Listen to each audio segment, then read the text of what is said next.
साबिक सदर परवेज मुशर्रफ की सजाए मौत बरकरार, सुप्रीम कोर्ट का फैसला सुना दी। तो मेरे ख्याल में तो कोई बुराई नहीं है, बल्कि पोस्टमोस्टली और बेहतर है। क्या हो सकता है की कर लोगे। अस्सलाम वालेकुम, मुझ पे शो में बहुत बहुत खुश आमदीद। मैं हूँ असद निज़ामी, मेरे साथ हैं अली आफ्ताब। शो को प्लीज़ लाइक और शेयर करें, चैनल को जरूर सब्सक्राइब कीजिएगा। सर कैसे हैं? Sir mid of the week आ गया, हल्का सा मुरझाना शुरू हुआ हूं मैं। वो हम बात ही कर रहे थे अभी कुछ देर पहले, सुप्रीम कोर्ट की जो हियरिंग थी रिगार्डिंग ये तायात नैली, तो उसका फैसला आ गया। फैसला तो पिछले हफ्ते ही उन्होंने महफूज कर लिया था। तो 6-1 का हक में फैसला है। हक से मुराद है मेरा कि उन्होंने 2018 का जो अपना ही फैसला था उसका समीउल्लाह बलोच वाला ओवर रूल कर दिया और अब 5 साल उसकी मुद्दत कर दी गई है, जिसका मतलब है नवाज शरीफ और जहांगीर तरीन जो है अब इलेक्शन जो है लड़ सकते हैं। और 6-1 में सारे जजेस एक तरफ थे, कुछ जस्टिस अफरीदी साहब हैं वो डिसेंट पे थे। तो ठीक है, ये खबर वैसे भी मुस्बत है। देखिए, ये बहुत ही ज़्यादा मुस्बत खबर है। उसकी वजह ये है कि हम तो रिहेबिलिटेशन पे यकीन रखते हैं, और जाहिर है ये जो पॉलिटिकल लीडर्स होते हैं इनके तो जो हिमायती हैं वो तो कहते हैं कि इन्होंने कभी कोई गलत काम किया ही नहीं। लेकिन मैं तो ये कहता हूँ कि अगर किया भी हो तो ताहियात, तो इसका मतलब है कि आप कह रहे हो कि यार ये बंदा सारी जिंदगी नहीं ठीक हो सकता, मतलब ये बात ठीक भी हो तो भी करनी नहीं चाहिए। नहीं करनी चाहिए। हाँ। और दूसरी एक चीज़ कि आज जो लीडर ज़ेर ताब हैं, जिनको लग रहा है कि किसी को ये नवाजने के लिए किया गया है, ये बात भी अगेन ठीक भी हो, फायदा तो इसका उनको भी होगा। अनलेस कि जिन्होंने पिछली दफा ताहियात करवाया था, जिन्होंने इस दफा 5 ईयर करा दिया, वो आगे जाके फिर ताहियात करा दे, तो ये गलत है। तो देखिए, कहीं पे भी एक तो अब आप मौजूद ममालिक में चले जाएं तो वहाँ पॉलिसी बड़ी डिफरेंट है।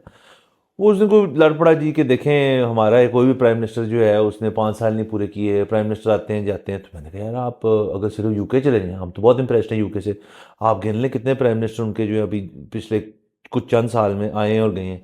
फ़र्क सिर्फ ये है कि वो जब अपना काम नहीं कर पाते वो खुद ही छोड़ देते हैं, वो कहते हैं हम छोड़। या सिर्फ मसला ये है कि उनको छुड़वाने के लिए इस किस्म की चीज़ें करनी पड़ती हैं। तायात नहल कर दिया, 62-63 हो गए, सादे कमीन नहीं है, फलाना फलाना।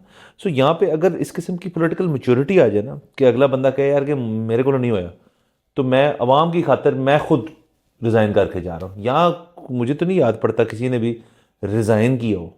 सर मुझे एक चीज़ लगती है, वैसे अगेन वो ट्राई करेंगे तो पता लगेगा कि वो ठीक है कि वो गलत है, लेकिन जिस तरह इंग्लैंड में भी होता है और जिस तरह इंडिया में भी शायद होता है और शायद अमेरिका में भी होता है कि पार्टी लीडर जो है ना वो खुद प्राइम मिनिस्टर नहीं बनता अमूमन।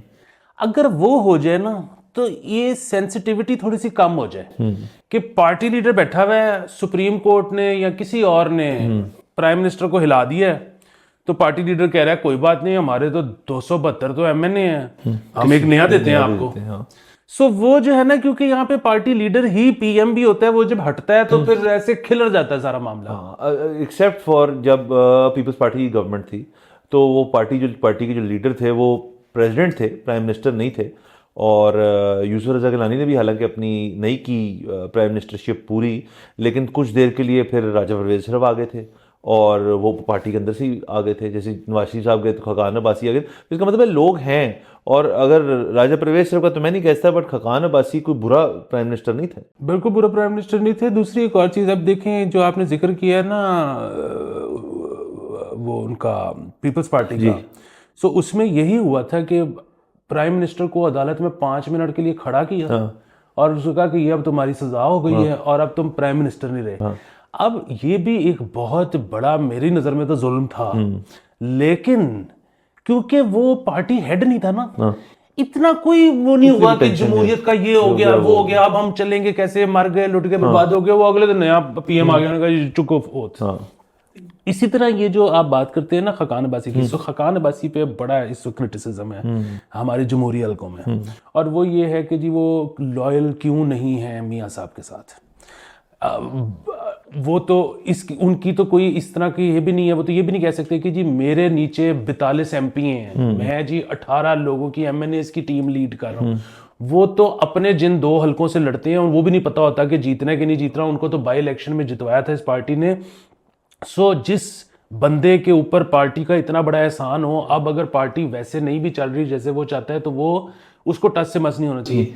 मुझे ना ये थोड़ी सी अजीब सी बात लगती है। मुझे थोड़ी सी अजीब सी बात इसलिए लगती है कि जी बिल्कुल ठीक है, बड़ा एहसान किया उन्होंने, बनाया इनको। उसकी वजह ये है कि पार्टी में मियां नवाज शरीफ ने अगर नहीं बनना तो फिर नीचे अगेन 272 बंदे किसी को भी बना दें, बहुत मेहरबानी कि उनको बनाया।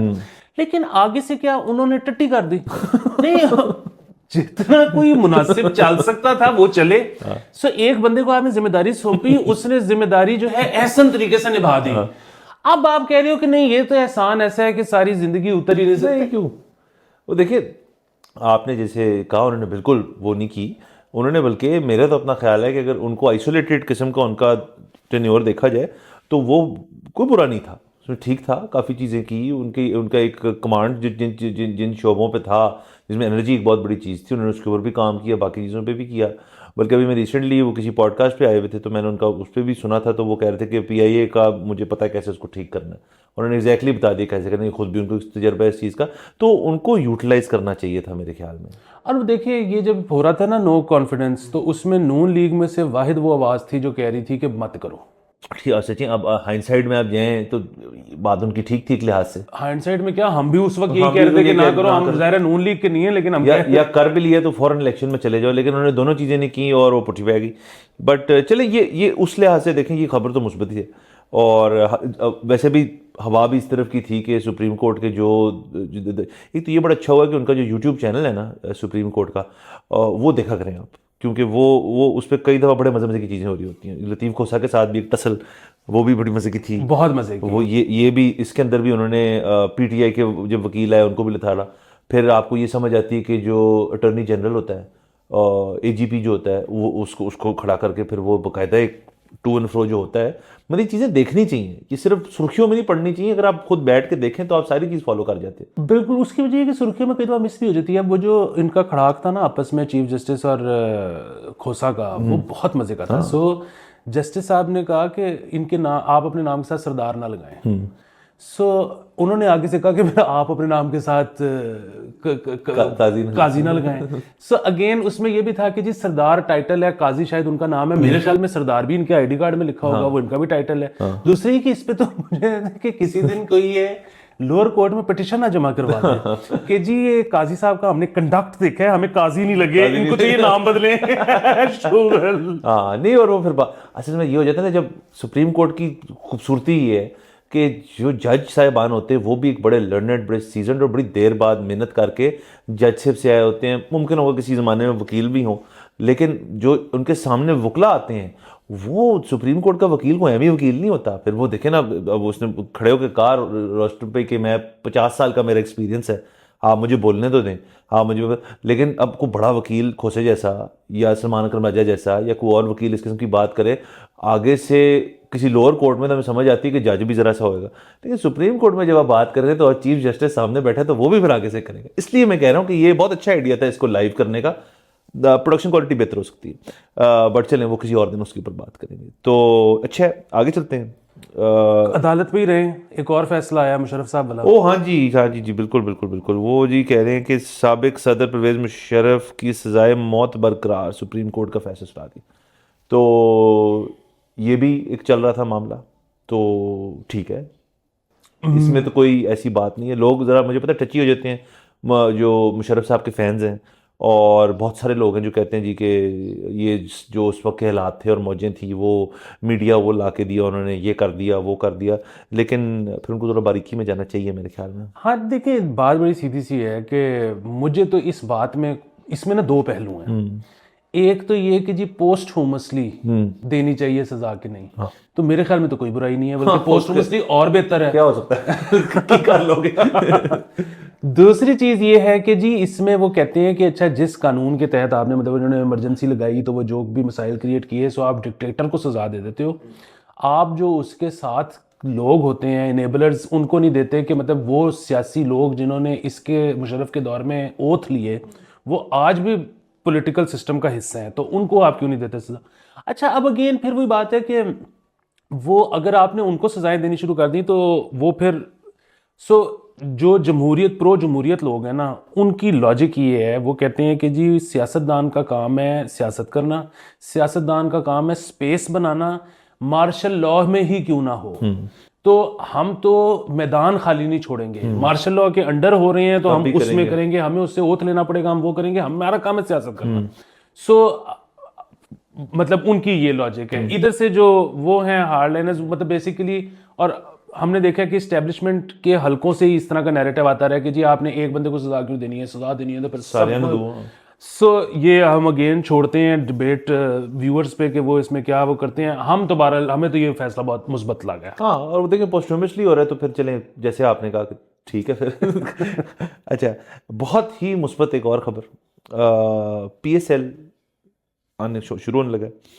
मीडिया राइट्स जो हैं उनके 29.52 मिलियन US$ के 2 साल के लिए किसी ने ले लिए, तो ये बहुत अच्छी बात है, यानी 14 समथिंग पर ईयर।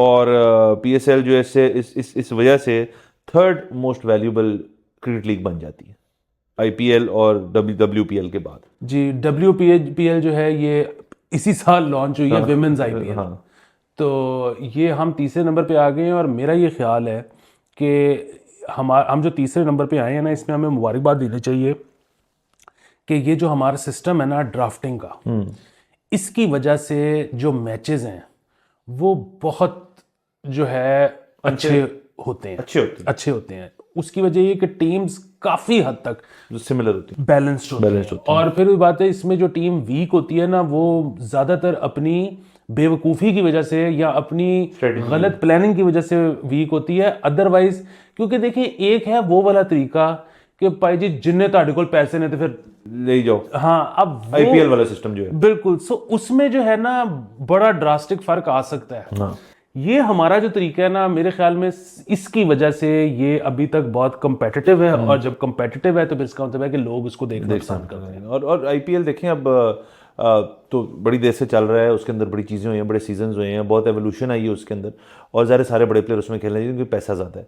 तो PSL अभी मेरे ख्याल में उसके जितने सीजन्स हुए हैं उसके अंदर बहुत एक सक्सेस स्टोरी है, और इसमें बहुत लोग भूल जाते हैं कि ये जब चीज़ लॉन्च हो रही थी तो इसके बाद लॉन्चिंग भी बड़ी तनकीद हुई थी कि क्या करें, बट नजीम सेठी साहब का ये इनिशिएटिव था जब वो थे चेयरमैन थे, और बहरहाल जो भी है उन्होंने मतलब क्लब क्रिकेट और लोकल लेवल क्रिकेट तो इस मुल्क में तकरीबन ख़त्म है, इसके ज़रिए आई थिंक ये होता है कि लीग मैचेस की वजह से नीचे से जो प्लेयर आते हैं और टीम में होते हैं आपके, जो एक कैटेगरी छोटी होती है उसके अंदर जो प्लेयर उभर के आते हैं बाहर, और वही प्लेयर्स आप देखना भी, हमारी टेस्ट सीरीज़ जो ऑस्ट्रेलिया में उसमें हमें दो एक प्लेयर ऐसे 2-3 प्लेयर ऐसे नज़र आए हैं जो कि उनका पहला टेस्ट था, तजर्बा था, लेकिन उन्होंने अपने ज़ाती तौर पे परफॉर्म अच्छा किया, तो ये भी तो फ़ायदा है PSL का। बिल्कुल। अच्छा, मैं ना नजम सेठी साहब से कोई क्रेडिट नहीं लेना चाहता, और मतलब वो ये नहीं बताना चाहता कि ये काम बड़ा आसान था जो उन्होंने कर लिया, लेकिन मसला पता है क्या है, ये नहीं हो सकता कि ये आइडिया किसी को भी ना आया हो कभी कि यार और इतने सालों से IPL हो रही है तो हम भी करवा सकते हैं, और लीग्स होती हैं, नेट वेस्ट होती है, BBL होती है, मतलब बड़ा कुछ होता है दुनिया में।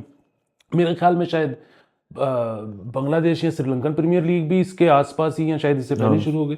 सो मसला पता है क्या है, सेठी साहब वो पहले आदमी थे जो ईमेल कर सकते ये ईमेल जो है ना सर, वो दुनिया की कुंजी है कि वो आप किसी भी ताले में फिट कर सकते हो। सो आप जब किसी को ईमेल कर देते हो ना, तो एक अजीब सी ना उसकी जिम्मेदारी बन जाती है रिप्लाई करना। मतलब आप अभी बैठे हुए नेस्ले के CEO को ईमेल टका दें, उसका नहीं तो उसके असिस्टेंट का रिप्लाई जरूर आएगा कि भाईजान देखते हैं अभी 3 घंटे बाद कुछ आपको रिप्लाई करते हैं, 3 महीने बाद मिल लेते हैं। सो आप पाकिस्तान जो है वो दुनिया का दूसरे नंबर पे सबसे बड़ा क्रिकेट प्लेइंग नेशन है पॉपुलेशन के हिसाब से, ठीक है। इसका मतलब है कि मतलब ये मार्केट भी होगी छोटी मोटी, सारा कुछ होगा। एक आपने स्पॉन्सर्स को ईमेल करनी थी कि हम ये करने लगे इंटरेस्टेड एक आपने बोर्ड्स को ईमेल करनी थी कि अगर हम ये कर लें तो आप अपने प्लेयर भेज दोगे। 2 ईमेलें थी, किसी से नहीं हो रही थी। सेठी साहब ने कर लिया। चले, और भी उसके अंदर लवाजमात होंगे, लेकिन आप इनिशिएटिव के पॉइंट ऑफ व्यू से कह रहे हैं कि वो बैठ के उन्होंने लैपटॉप खोला अपना और उन्होंने ठोकना शुरू कर दी ईमेल। बहुत अच्छी बात है। वैसे आपने ये जो जिक्र किया ना कॉर्पोरेट कल्चर का, जब मुझे ना ईमेल की ना समझ नहीं आती। ईमेल ठीक है, अगर आप किसी कॉर्पोरेट कल्चर के अंदर हैं, खुद एम्प्लॉई हैं, फिर तो ईमेल का बहुत रोल है। लोग बड़े परेशान होते हैं और अपने फ़ोन के अंदर हर वक्त ईमेल रिप्लाई करनी होती है। मतलब उनका इनबॉक्स जो है वो कहते हैं मुझे जी क्लियर रहना चाहिए। इनबॉक्स में कोई ऐसी चीज़ नहीं होनी जिसका जवाब आपने नहीं दिया।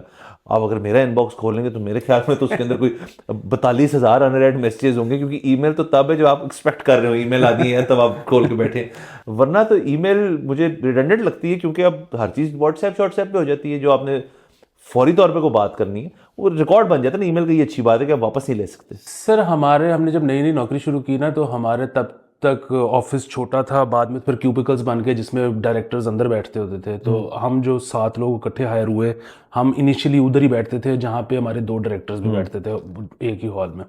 सो उसमें एक ने उसको ईमेल की हमें सबको कि जी 1 बजे मीटिंग है, कोई 10-11 बजे उसने ईमेल की। तो हमारा एक दोस्त जिशान, उसने वो ईमेल चेक ही नहीं की।